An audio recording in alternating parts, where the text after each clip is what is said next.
Colonel Macgregor, welcome here, my dear friend. I want to go right to what will soon be happening as we are on air, and that is the meeting between President Trump and Israeli Prime Minister Benjamin Netanyahu.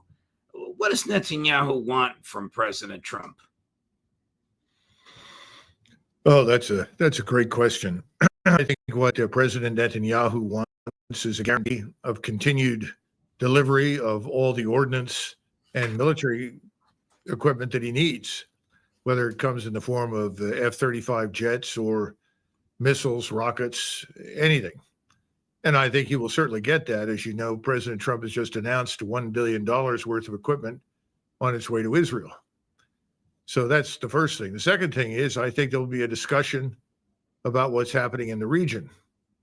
And that's going to be difficult because President Trump is not comfortable with what's happening in Gaza. Remember, he said, I want you to get it over with. Now, you and I regard that as a rather callous remark, given that we're talking about the lives and property of tens of thousands, hundreds of thousands of people. Well, that hasn't happened. And what he's gotten is instead a truce. And I think there'll be some discussion about pressing ahead to, quote unquote, finish the job in Gaza, whatever that means. And then there's the second part of this. But what are we going to do to help the Israelis secure their northern border now with Syria?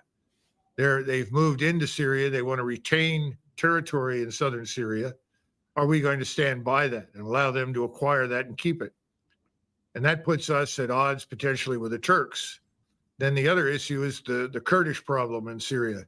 There are large numbers of Kurds, thousands that are ready to fight against the Turks if the Turks decide to remove them. There's a lot of evidence that that's actually beginning now. Are we going to pull all our forces out or not? You'll recall that in the past, President Trump has said, I want those forces out, and then ultimately he backed down.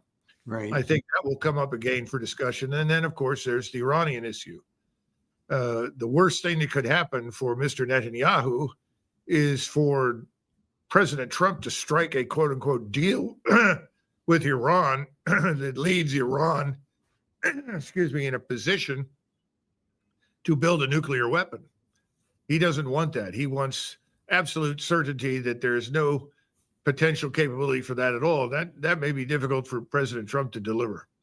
Do you believe from many of your sources that President Trump will tell Prime Minister Netanyahu this afternoon, or will announce publicly soon, the intention of the United States to open up an embassy in Tehran? And if that is so, wouldn't that be a significant setback for Netanyahu? Well, you know, that rumor was presented to me, and several of us here at OCOC tracked that down. That appears to have originated with Bret Baier, who was in Mar-a-Lago, I guess, may have been in Washington, and overheard this mentioned. Whether or not it was something that President Trump said or someone else, who knows? I would be very careful not to rush to assume that. Now, if, as you say, he emerges from the meeting and announces that, then that would suggest that he's made it clear to Mr. Netanyahu that regardless of what Netanyahu wants, we are going to open a new chapter in our relationship with Iran. I would welcome that, as I'm sure you would, because I certainly don't want to see a war between Iran and Israel or anybody else over there. But I wouldn't bet on it yet. So Bret Baier often plays golf with President Trump, and there's a third person who plays golf with them. We'll know who this is in a heartbeat. Chris, cut number 11. So what this resolution does, it lays out the case against Iran's nuclear ambition. Bibi and the Israelis are going to have to make a decision relatively soon what to do about the Iran nuclear program. This is not an authorization to use force, but I'm here to tell you and the audience and the world that I think America should support an effort by Israel if they decide to decimate the Iranian nuclear program, because I think it's a threat to mankind. Israel is strong, Iran is weak. Hezbollah, Hamas have been decimated. They're not finished off, but they've been weakened. And there's an opportunity to hit the Iran nuclear program in a fashion I haven't seen in decades. Israel is strong, Iran is weak, Hezbollah and Hamas have been decimated. Where's he coming from? He sounds like the commander in the Crimea in 1854, urging the Light Brigade to charge up the hill against the Russian artillery. We know how that turned out. It wasn't a success story. He is, in my judgment, for President Trump's purposes, the voice from hell. And if President Trump continues to invite him into his inner circle, he's making a very serious mistake. But I think that Lindsey Graham and Mr. Netanyahu are unambiguously on the same page. I think they both want that war desperately, and they want us to be in it. And they think that they can be successful early on with the right kinds of strikes. We've heard that sort of thing so many times in the past, going back decades. It doesn't make any difference. Once you open the door to a war like that, it has a bad habit of running in all sorts of directions you never anticipated, which is why I and many others would prefer no war at all, Judge. Colonel, do you believe that Donald Trump is a man of peace and will not start a war, whether it's to please Netanyahu or Lindsey Graham or anybody? I think Donald Trump is someone who doesn't want a war. I've said that from the beginning. His instincts tell him wars are not good for presidents. But people can be talked into things, and he is someone who can be talked into things. It's not his forte. He's much more comfortable talking about business and economics and so forth. He's also got all of these donors standing behind him who have poured tens of millions of dollars into his campaign to get him elected. And they too want war with Iran. So I think it's a very difficult position that he's in. I wouldn't second guess him at this stage, but I would not exclude the possibility that he falls for the argument. We can do this. We'll do it quickly. It'll be over in 2 weeks or 3 weeks. I mean, that's something that General Wes Clark told Bill Clinton when he was president about the Kosovo Air campaign. And President Clinton said, "How long do you think this will last?" And he said, "Well, 3 or 4 days, 2 weeks at the most." A very hazardous statement to make. Wars are not predictable things. Right. So I think you've got a similar situation here. It depends on how much trust and confidence the president has in either Netanyahu or Lindsey Graham or Mr. Waltz, his national security advisor, who is also an Iran war advocate. So I wouldn't be surprised. I doubt seriously that Mr. Hegseth would push back against this. He's also another Iran war advocate. Do you think that Prime Minister Netanyahu intends to comply with the second phase of the so-called ceasefire, a ceasefire, the copies of which he has locked in his safe so the public can't see it, given how much pressure he's under to resume the war or perhaps lose his majority in the Knesset? No, I don't put any trust in the subsequent versions or phases of this thing. I think he's going to stick with the first one. It's in his interest to do so, gives his forces a break to rest, refit for the next phase. And that's what he's going to do. He's going to rely primarily, once again, on the hundreds of aircraft that he's got, the Air Force, to do serious damage to any number of different enemies. But he's not going to follow through on the rest of it. And I don't think anybody on the other side of these matters, whether they're in Egypt, Jordan, Saudi Arabia, Iran, Hezbollah, anywhere else, Syria, no one believes that. So, no, I don't think so. What did Netanyahu accomplish by his 15 months of genocide? Well, that depends on who you talk to. There are lots of Israelis who believe that he has systematically destroyed the Palestinian position and any hope of a Palestinian state. That was the goal, one of the goals. The underlying purpose, though, was to drive everybody out of Gaza. Well, that hasn't quite worked. And Hamas is by no means destroyed any more than Hezbollah is. But he may think that he's bought more time for Israel to renew the fight and go back and finish the job, which is why he wants all of those 2,000-pound bombs and all the other munitions he can get his hands on. Finish the job. The place is totally demolished. At least 60,000 people, maybe as many as 200,000 are dead. Mhm. Netanyahu wants to continue, and Trump's going to finance it. Yes, that's it. Hmm. Let me switch gears, Colonel. Is the Biden pipeline to Kyiv still flowing? It would appear so. I've made some phone calls, talked to people, and it looks like the military equipment that was already there, ready for shipment into Ukraine, is being moved into Ukraine. So whatever suspension of aid was involved, that seems to have been an end. How does Trump end the war if he's going to continue to fund this regime, which you and others have told us, it's on its last legs? Well, Prime Minister Salisbury, most people don't remember him, but he was the Prime Minister of the British Empire around 1900 when Britain was the preeminent power in the world. And he used to say the most grievous error in politics is clinging tenaciously to the carcass of dead policies. I was hoping that President Trump would realize that the policy in Ukraine is dead. I would argue that the policy in the Middle East is also dead, but immediately end what's happening in Ukraine, get out of it. But instead of that, he seems to have decided to extend it, perhaps because he thinks he can extract some goodness from it. After all, he's arguing that in return for rare earths, we would provide more military aid. Well, I don't know who the military aid will go to. I mean, there are 1.2 to 1.5 million dead Ukrainians. They can't replenish the ranks. There are no substitutes. The state of Ukraine is effectively destroyed. So where is he going to get the people to operate the equipment he gets?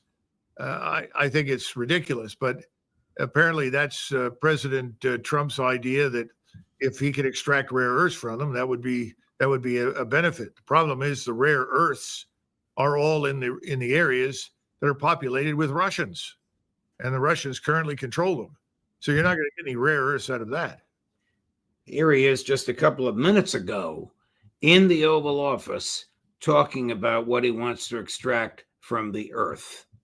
In Ukraine, they have very valuable rare earth. We want what we put up to go in terms of a guarantee. We want a guarantee. We're handing them money hand over fist. We're giving them equipment. European is not keeping up with us. They should equalize. And look, we have an ocean in between. They don't. It's more important for them than it is for us. Sounds like it's the businessman in him. We'll keep giving you arms, but this is what we want when the war is over. I guess he doesn't realize what you just said, which is that the treasure trove of this stuff is under Russian control, and they're not going to give it up. There's $7.8 trillion supposedly worth of rare earths. They are all under Russian control in eastern Ukraine, which is Russian. Well, what is it, Colonel? We're saying rare earth. What is it? Oh, that's everything from graphene to beryllium to lithium, any number of different things. In fact, there's a major lithium mine also in that area of eastern Ukraine. There were always coal mines there. And coal mines, in the seams of the coal mines, you get rare earths, by the way. We've got that here in the United States. Been a big source of frustration for me that we're not maximizing our focus on that. But having said that, the only thing worth having in Western Ukraine, where there are no rare earth deposits, as far as I know, or anything else, that is the black earth, the rich agricultural land. Well, here's an interesting flash. Cargill, DuPont, and Monsanto already have bought up the rights to most of the land in Western Ukraine. So I don't know how he handles that, but this is part of Mr. Zelensky's effort to sustain himself and his regime in power by selling off assets. But the rare earths in particular, forget it, President Trump, you're never going to see them. General Kellogg surprised me the other day when he called for a ceasefire and elections, 2 elections in 2025, parliamentary elections and presidential elections. And of course, this was rejected by President Zelensky. Why would he want to expose himself to the wrath of the public that he has helped to destroy? Is this part of Trump's policy? When we say policy, I think we have to go back to basics and look at the assumptions. There is an assumption in the Trump administration that Ukraine is a viable state. It is not. there's an assumption that the Ukrainian military, with additional aid, can recover and continue to fight. That is untrue. There is an assumption in the Trump administration that they can overcome the corruption that riddles the country by extracting some benefit from rare earths. That's not going to happen. The 7.8 trillion of those are in the eastern part of Ukraine under the Russians. And there's this other underlying assumption: Russia's bad. Russia's the enemy. President Trump knows better than that. These people are not the enemy of us. They're not the enemy of Western Europe or Eastern Europe. There's no interest in going to war with us. And he should step forward and make that clear. But for some reason, he's decided to stay on point. That's why I said the clinging to this carcass of dead policy is a serious mistake. If he doesn't get out of this and distance himself from the folly and stupidity of his predecessors, it could well drag him into the pit. Here's President Zelensky on Sunday, Colonel, so just 2 days ago. It almost sounds as though he's claiming that money from the U.S. has been stolen, not by his people, but by the Americans. Take a listen, cut number 12. When they say that Ukraine, during the war, received $200 billion to support the army, etc., that's not true. I don't know where all this money is. What was your reaction to the freeze in U.S. Foreign aid to organizations that included those in Ukraine? And are you concerned that this might be followed by a potential freeze in military aid? Look, as the president of a warring country, I tell you, we received just over $75 billion.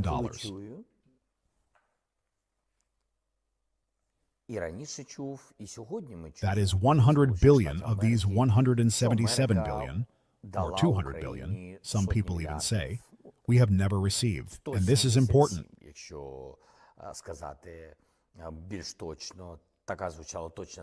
Because we are talking about specific things. Because we got it not with money, but with weapons.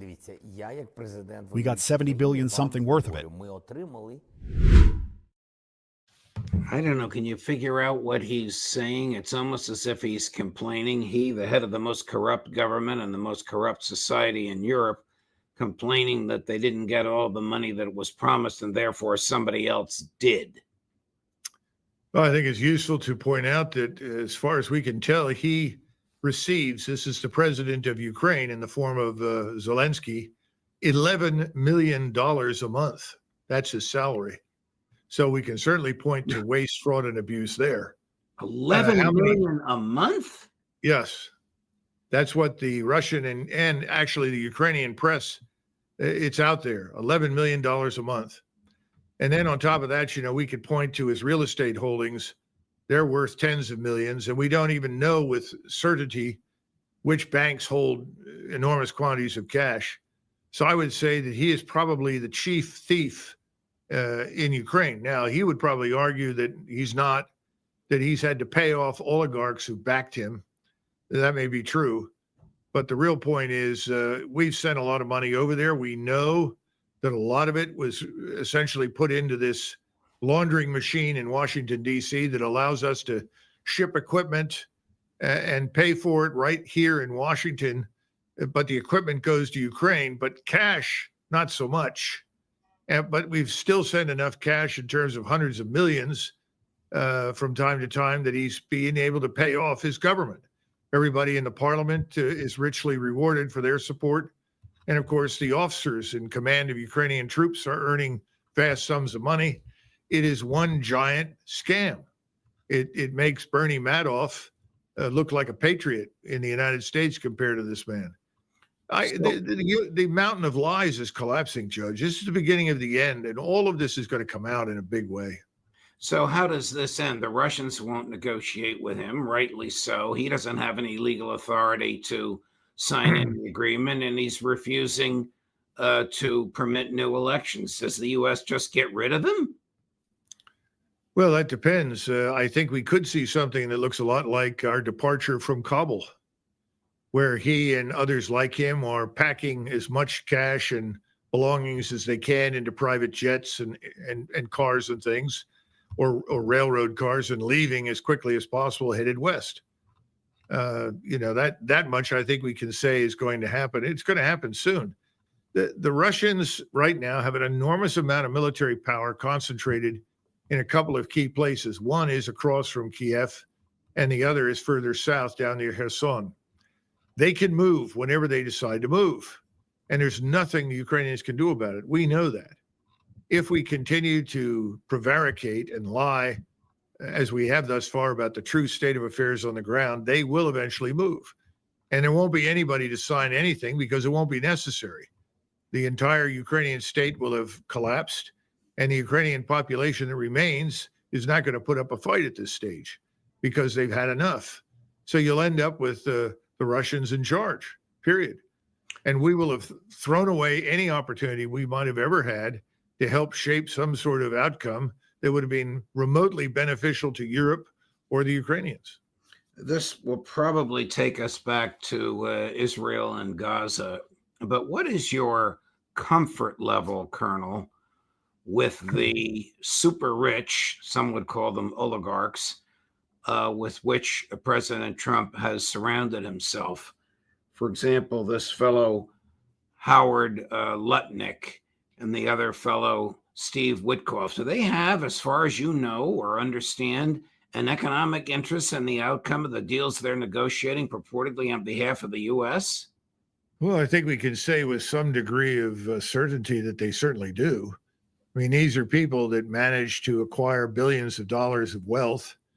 You can debate how that happens. We have to understand that our economy is completely financialized. Someone said to me the other day, Doug, we don't have an economy at all. We have a financial system that owns the economy. I think that's a good way to look at it.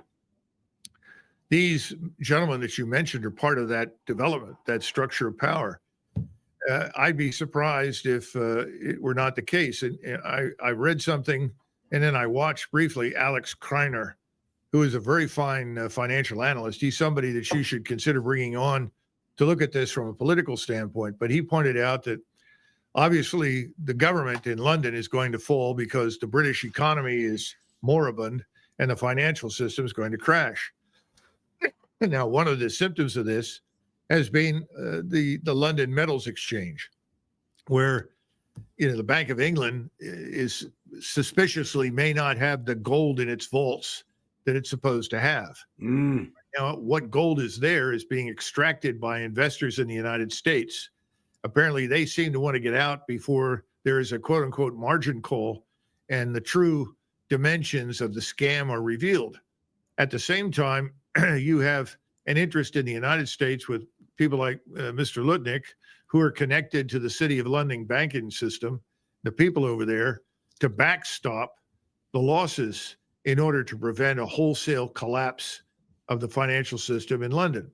And it is rumored, and this is where Kreiner comes in, and he knows more about this than I do, but he suggested they're actually talking about using U.S. treasuries in a sense to backstop by essentially putting them up for sale in an exchange in London. Now, this is something we've never done before. At least I can't find any evidence for it. We've always sold. No, I never heard of it. Yeah. So this is, somebody said to me, well, look, you got a lemonade stand and there's another lemonade stand that's out of lemonade. So you go over to them and you pour some lemonade into them to keep them going. But the problem is there's nothing behind it. And I think that's where we're headed in England. No matter how hard people try to rig the system, which is really what we're talking about when we talk about putting treasuries into the pool of assets on which the banks depend for solvency and effectiveness, that's pretty much the end. So you're talking about a system that's doomed. The objection to it would be, I suspect, in the United States from investors, well, when that falls apart and the government goes down and the bank collapses, what happened to our assets? They're gone. In other words, why should we put ourselves at risk? Because then we'll end up in the same position. It's a very fishy set of circumstances. It's something that most of us never look at because, frankly, that's not where we're focused. But this is something that deserves a lot of attention in the financial markets, and it deserves attention from Americans who care about the United States. And we don't know if Donald Trump understands this, if he's dumb like a fox, or if he truly doesn't understand it and is being taken advantage of by the people around him. I think he's someone who's grown up in New York and expects that the people that surround him will take profits as they can to enrich themselves, and probably doesn't see anything wrong in that. But more important, he may not really understand the fragility of the situation in London. You know, when Truss was removed as prime minister, she came in gangbusters with a plan to do everything that Margaret Thatcher had done. It was made very clear to her, we can't raise taxes, we can't cut taxes. We don't have the funds. We don't have anything that you want to do. And so she lasted for a few months. It was gone. I think that's where Starmer is right now. Only his position is far worse. He's talking about shipping billions of pounds to Ukraine, which is absurd since Ukraine is a bottomless pit with nobody in it anymore. But more important, they don't have it to send. And when this Bank of England goes under, there's going to be chaos, and that's going to have an impact on the continent. It's going to have an impact here in the United States. I think we're going to see a ripple effect. I don't know what the president knows. I want to get back to where we started earlier, and I apologize for asking you a question I've asked you many times before, but events seem to be moving so quickly now. Is the United States still close to a war? I think right now, with President Trump in the White House, he is unwilling to commit forces in direct combat against the Russians, and for that matter, the Chinese. I noted recently that the website for Taiwan in the State Department had suddenly changed radically. And there was a statement on the website that said, we reaffirm the one China policy. So I thought that was a dramatic departure from all the nonsense from his predecessors. That's something we should greet, because I can't conceive of anything dumber and more dangerous than a war with China, which would benefit nobody, least of all us. So I think that's an indication of where President Trump is thinking in Asia. I think he wants to avoid that with Russia, but the real key at this stage of the game is what he does in the Middle East with Mr. Netanyahu. I would say there are three things that are driving everything. President Putin in Russia, he's clearly in control. He's won the war. He holds the strategic high ground. Then there's Mr. Netanyahu, who for various reasons has control of us, our military power, our strategic interests in the region. And then finally, it's the border and the potential for the border to really explode into all-out war, which I think is coming. Do you read anything into the fact that the Secretary of State is not part of the meeting between Prime Minister Netanyahu and President Trump? Not really. It may be because that's President Trump's preference. President Trump points out routinely when you ask him, I'm the man who makes all the decisions. Colonel Macgregor, thank you, my dear friend. I know we're all over the place, but it's a pleasure to be able to pick your brain, and deeply grateful for all of your time. Thank you so much. I hope you can join us again next week. One last comment, just for the record, Judge. Everybody heard it here. There will be a war on the border with Mexico. That's coming. And what we're doing right now are half measures, and that is going to blow up in our faces, because there's a tremendous amount of money at stake for the cartels in Mexico if we truly secure the border. When you say a war, you don't mean the U.S. versus Mexico. You mean the U.S. versus the cartels, which Mexico can't control. The cartels have become Mexico. Anyone who pays attention to the president of Mexico is wasting their time. Just like the 10,000 troops that the president of Mexico said they'd put on the border, they're all on the payroll for the cartels as well. They'll do what they're told by the cartels. It is an organized crime state. It's a simple fact. That's going to become a war zone in the future. And we need to be prepared for that. That should be our focus, because that could destroy us as a country. Nothing happening right now in Eastern Europe or the Middle East needs to concern us as much as what's happening in Mexico and on the border and inside our own country, as you saw recently in Los Angeles. Thank you, Colonel. It's gloomy news, but we need to hear it. Thanks for your time, as always. All the best.